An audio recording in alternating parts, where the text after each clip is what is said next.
Bonjour à tout le monde. Aujourd'hui, je voudrais vous parler d'un sujet qui me tient particulièrement à cœur. Vous savez, chacun dans notre vie aujourd'hui essaye de tout faire pour essayer d'avoir une belle vie, une bonne vie, une vie agréable pour lui, pour sa femme, pour ses enfants. Et c'est dur, c'est pas facile. On lutte, on essaye tous de faire un véritable travail, on lutte très fort pour cela. Et c'est pas facile, parce que ça c'est le travail de la galoute. La galoute est là pour essayer de nous empêcher de pouvoir aboutir et d'amener à bien cette belle mission.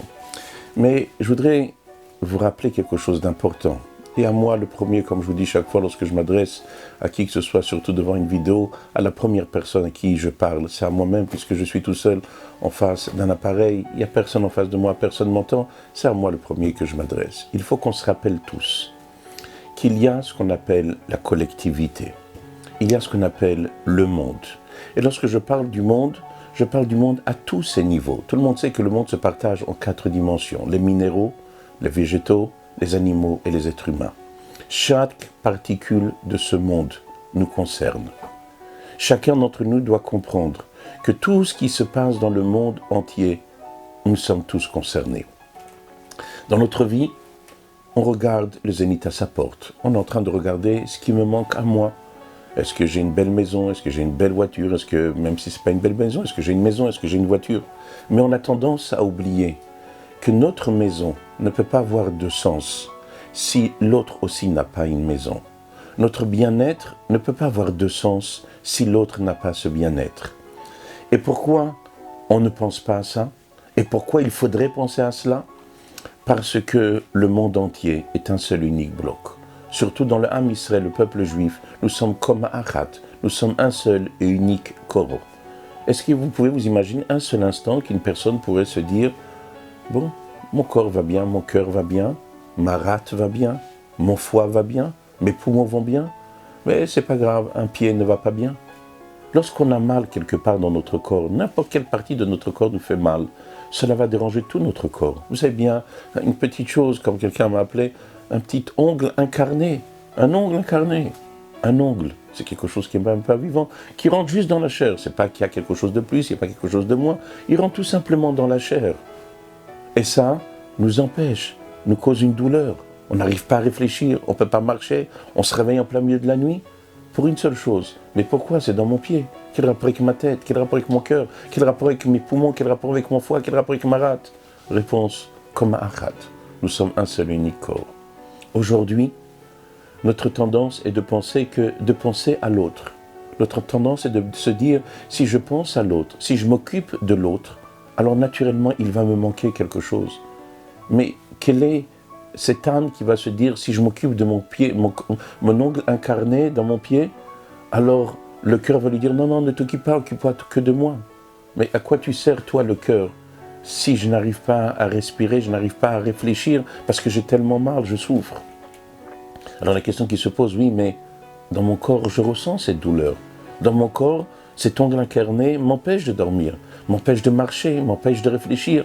Mais dans ma vie de tous les jours, grâce à Dieu, je me lève le matin, j'ai une belle maison devant moi, j'ai une belle voiture, j'arrive à mon travail, tout le monde m'attend, mes employés même, ils chantent lorsque j'arrive.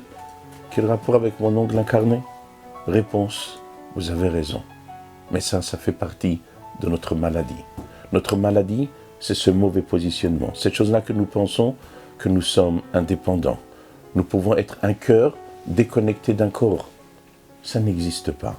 Et c'est sur ça que nous devons faire notre travail. Notre travail aujourd'hui est de comprendre que notre identité ne peut exister seulement et uniquement si le monde entier trouve sa place. C'est pour cela que la coutume chez Chabad, et le rabbi demande qu'on le dise à tout le monde. Avant de commencer sa prière, Rabbi Shlomo Zalman a instauré dans cette fila un passage. Areini mekabel alay. Je reçois sur moi cette mitzvah active d'aimer mon prochain comme moi-même. Pourquoi le matin? Pourquoi avant la tfila? Parce que la tfila, notre prière n'a pas de sens si moi et l'autre ne sommes pas ensemble. Alors, c'est pour cela que je voudrais dire à chacun d'entre nous et à moi-même, il faut qu'on s'habitue à se positionner différemment. Alors c'est vrai, il y a des gens extraordinaires, qui sont des gens qui donnent leur vie dans des associations. C'est vrai que le peuple juif est unique dans cet amour, dans cette bonté. Gomle chassadim, bli ainara, lorsqu'on voit comment dans les synagogues, sans arrêt, des gens viennent malheureusement pour demander la tzedaka. Je ne dis pas le mot charité parce que ce n'est pas de la charité, c'est de la tzedaka, c'est de la droiture, c'est de la justice, de redonner à qui de droit cet argent. Mais lorsqu'on voit cette tzedaka que le peuple juif fait, lorsque chaque fois qu'il y a un appel de n'importe quelle communauté, de n'importe quelle chose, lorsqu'une personne en entend un enfant malade, une personne malade, toute la communauté se mobilise, c'est vrai, c'est magnifique. Mais ça, c'est une chose. Moi, je vous parle d'une autre chose. Avant qu'on m'appelle, et je n'ai pas besoin qu'on m'appelle, il faut que dans mon esprit, je pense et je comprenne que je ne peux pas être moi-même, je ne peux pas être moi dans ma vie, si quelqu'un d'autre existe et n'est pas lui-même aussi dans sa vie comme il le faut.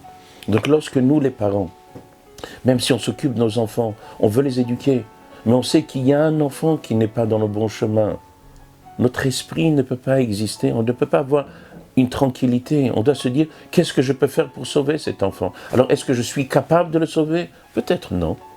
Lorsqu'on voit un accident, est-ce que je suis capable, moi, d'emmener cette personne, de lui donner les premiers soins? Non, j'appelle un docteur, j'appelle quelqu'un, il faut qu'on le sauve.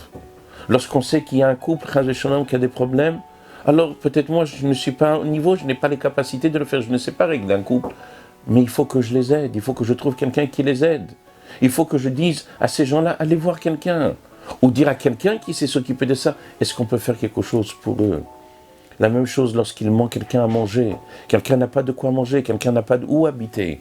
Nous avons une responsabilité. Alors ce que je voudrais, c'est que chacun d'entre nous comprenne que l'équilibre planétaire ne peut pas se faire si chacun d'entre nous pense à lui-même. Alors, essayez de vous imaginer, je vous ai parlé planétaire, mais ce planétaire existe en micro, à l'intérieur de notre maison. On ne peut pas être un homme épanoui si sa femme n'est pas épanouie. On ne peut pas être un couple épanoui si nos enfants ne sont pas épanouis. On ne peut pas être une femme épanouie si notre mari, si nos enfants ne sont pas épanouis. On ne peut pas être épanoui si nos parents ne sont pas épanouis. Est-ce qu'on peut prendre l'argent de la tzedaka pour donner à ses parents? Est-ce que je peux utiliser mon maaser, ma dîme, pour donner à mes parents? C'est sûr. L'Alra préconise que les premières personnes à qui il faut donner, c'est sa proche famille. Mais dit le Shulchan Aruch, qu'il soit maudit cet homme-là, qui utilise sa dîme pour donner à ses parents. Comment tu utilises la dîme, une chose qui est faite pour réserver pour les pauvres, et tu les donnes à tes parents? C'est ça la place que tu donnes à tes parents? Alors si tu n'as rien d'autre que cette dîme, évidemment que tu peux l'utiliser pour tes parents. Mais tu as de l'argent, tu as des moyens, et tu veux prendre la dîme, ce qui est réservé aux pauvres, pour donner à tes parents? C'est ça la place de tes parents? Mais tout ça pourquoi? Parce qu'ils ne font pas partie de ma vie.